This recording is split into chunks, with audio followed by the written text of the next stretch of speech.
ప్రభుత్వం పనితీరు ఎలా ఉందంటారు? ప్రస్తుతం బాగానే ఉంది. అనుకునే సక్సెస్ చేయాలి. సక్సెస్ అయితే బాగుంటుంది. గవర్నమెంట్ పడి టైం ఇవ్వాలి. టైం ఇవ్వకుండా ఒకేసారి అన్నీ చేయలేక మన ఇల్లు మనం కట్టుకుంటాకే చాలా టైం పడుతుంది. అట్లాంటిది ఒక వ్యవస్థని ప్రక్షాళన చేయాలంటే టైం పడుతుంది. ఇప్పుడు ప్రతి వాళ్ళు మాట్లాడతారు, కానీ ఎవరి పార్టీ వాడు వాళ్ళ పార్టీ మాట్లాడతారు. ఉన్నదాన్ని సరిగ్గా చేస్తున్నారు, అది ఆలోచించాలి.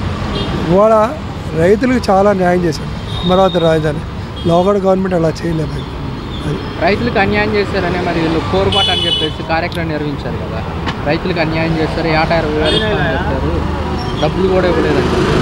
కోరుబాటు అండి ఏంటి చెప్పండి. రైతులకు అన్యాయం వాళ్ళకి ఇవ్వాల్సిన ఫండ్ ఇవ్వాలి కదా. గవర్నమెంట్ ఏ గవర్నమెంట్ అయినా అంతకుముందు అమలు చేశారు, దాన్ని కంటిన్యూ చేయాలి కదా. ఇప్పుడు వాళ్ళకి రైతులు ఏ విధంగా నమ్మకంతో ఇచ్చారు, గవర్నమెంట్ డెవలప్ చేస్తుంది, వాళ్ళకు కూడా ఇదవుతుందని చెప్పి ఒక రాజధాని ఏర్పడుతుంది అనే దృష్టిలో ఇచ్చారు.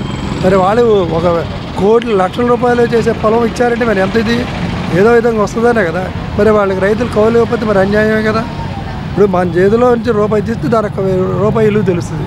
అది తెలియనప్పుడు ఏమవుతుంది, ఎదరోడు సొమ్ముని తిన్నాక మనం రెడీ అవుతున్నాం. ఉన్న గవర్నమెంట్ నడుస్తుంది, ఒకేసారి డెవలప్మెంట్ రాదు, నిదానంగా ఒకటి ప్రక్షాళన చేసుకుంటూ వస్తారు. ఇప్పుడు మంచి ఉంటుంది, చెడు ఉంటుంది, ఏదైనా ఎవరికైనా. ఆ మంచిని మనం గ్రహించాలి, మంచిని గ్రహించాలి. వాళ్ళు చేసేదాన్ని కూడా మంచిదాన్ని కూడా చెడుగా మరుసలితే తప్పు కదా. అమరావతి పూర్తి చేస్తామంటారు 3 ఏళ్ళు, మీకు ఎలా అనిపిస్తుంది? ఏమండి, ఆయన చేస్తాడు, మనం కూడా సపోర్ట్ ఇవ్వాలిగా. సపోర్ట్ ఇవ్వకుండా వాడు ఒక్కడే చేయలేడు కదా. ఇప్పుడు కాంట్రాక్ట్ ఇస్తాడు, కాంట్రాక్ట్ ఇచ్చాడు, వాడు చేయాలి, వాడి సపోర్ట్ రావాలి, వాడికి రావాల్సిన ప్రాబ్లమ్స్ లేకుండా చేయాలి. అది చేస్తేనే డెవలప్మెంట్ అనేది. ఇప్పుడు మన ఇల్లు కట్టుకున్నాం అనుకోండి, మనం ఒక్కడే చేయట్లేదుగా, అందరు సపోర్ట్ ఉంటే పైకి వస్తుంది, ఎవరు సపోర్ట్ లేకపోతే అక్కడే ఉంటుంది. అది అలాగే పోలవరం కూడా పూర్తి అవుతుందండి.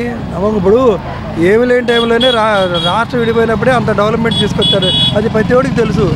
వాడి మీద కాంట్రాక్ట్ వాడి మీద ఏదో తేడా, దాన్ని ఇంకా డెవలప్ దాన్ని ప్రక్షాళన చేయాలి. అంతేగాని ఆ ప్రాజెక్ట్ని ఆపకూడదు కదా. ఆ ప్రాజెక్టు ఆపిన వాళ్ళు ఎంతమంది నష్టపోయాం. ఎక్కడైనా మన బొడవేరు ఉంది, మరి కాలం అంతా పూడ్చుకున్నారు, ఎవరు పట్టించుకోలేదు.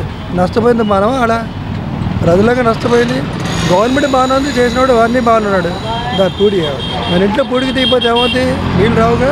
ఇదే అంతే, ఎవరి కాళ్ళు ఆక్రమించుకొని కష్టం వచ్చాడు ఇంకోంది గవర్నమెంట్ చేయలేదు, నాకేం చేయలేదు, నెట్ వచ్చేస్తుంది. మనలో తప్పు ఉంది కదా, మనలో తప్పు కూడా మనం గ్రహించుకోవాలి. మరి ఇప్పుడు డెవలప్మెంట్ కనపడుతుందంటారా గత ప్రభుత్వం కంటే? కనపడుతుంది సార్, కనపడట్లేవాడు. నేను చెప్పడం కాదు, మనకు కళ్ళెదు కూడా కనపడుతుందిగా, చూస్తాడు. మెయిన్ ఏంటంటే టైం ఇవ్వాలి, టైం ఉంది, దాన్ని సద్వినియోగం చేసుకోవాలి. ప్రక్షాళన ఫండ్స్ కావాలి. ఇప్పుడు మన దగ్గర డబ్బు లేదు, అన్ని అప్పులు ఉన్నాయి. ఇప్పుడు ఉన్నవాళ్ళకి జీతాలు ఇస్తున్నాడు, ఫంక్షన్లు ఇస్తున్నాడు. ఇప్పుడు ఉన్న డబ్బు అంటే అడ్జస్ట్మెంట్ అవ్వాలి కదా, ఒకేసారి పైనుంచి రావుగా. దీంట్లో ఇప్పుడు ఏంటంటే సెంట్రల్ గవర్నమెంట్ కూడా మనకు సపోర్ట్ చేస్తుంది కాబట్టి మన గవర్నమెంట్ సపోర్ట్ చేస్తే అభివృద్ధి అవుతుందని మనం అనుకోవాలి. కూటమి ప్రభుత్వం వచ్చి 8 నెలలు అవుతుంది, పథకాల విషయంలో కానీ ఉంటే ఎలా ఉందంటారు? మాకు పథకాలు ఏమీ రావు, ఏమున్నా కూడా అది చెల్లుబాటు కావంటారు, ఉపయోగం లేదు. అది గతంలో ఎలా ఉంది? గతం కన్నా కొంతవరకు బెటరు. అది కొంతవరకు బెటర్ అండి. అది పూర్తిగా ఇంకా సంవత్సరం అవుతాయి కానీ తెలియదు, అంతే. కొంతమంది అంటున్నమాట గతంలోనే మాకు పథకాలు వచ్చాయి, ప్రభుత్వంలో రావట్లేదు. పథకం మాకు మేము ఇన్కమ్ ట్యాక్స్ కట్టేవాళ్ళం. పథకం ఉన్నా ఒకటే, లేకపోయినా ఒకటే. మాకు మాట లేని వాళ్ళకి ఇస్తూ ఉంటారు, ఇన్కమ్ ట్యాక్స్ డబ్బులు లేని వాళ్ళకి ఇస్తూ ఉంటారు, అంతే. ఆ పథకాలు ఇచ్చి ఉపయోగం ఎవడిచ్చేస్తాడు ఫ్రీగా. ఒక ఉపాధి కల్పించి చేస్తూ ఉంటుంటే వాడికి ఇచ్చిన అందం చెందాలి. బేవర్సోడ్లాగా తిని కూర్చొని అంటే ఇస్తే ఉండండి, ఉపయోగం ఉందండి. సోమరపోతం చేయడమేగా. కష్టపడి సంపాదించి పని చేసుకొని కష్టపడి సంపాదించుకో. ఫ్రీగా వస్తుందని చెప్పి కూర్చొని అంటే ఉపయోగం ఉంది.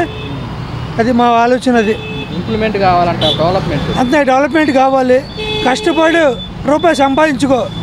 ఆధారపడకూడదు, ఒకరి మీద ఆధారపడాలి. ఎప్పుడు ఆధారపడాలి? వయసు అయిపోయిన తర్వాత ఆధారపడాలి, అంతవరకు ఆధారపడకూడదు.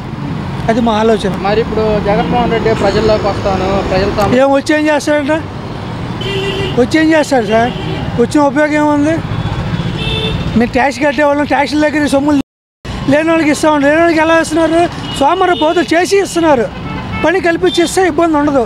సోమరపోతులు చేస్తే ఉపయోగం ఉంది? పని చేసేవాడికి రూపాయి ఇవ్వు, నష్టం లేదు.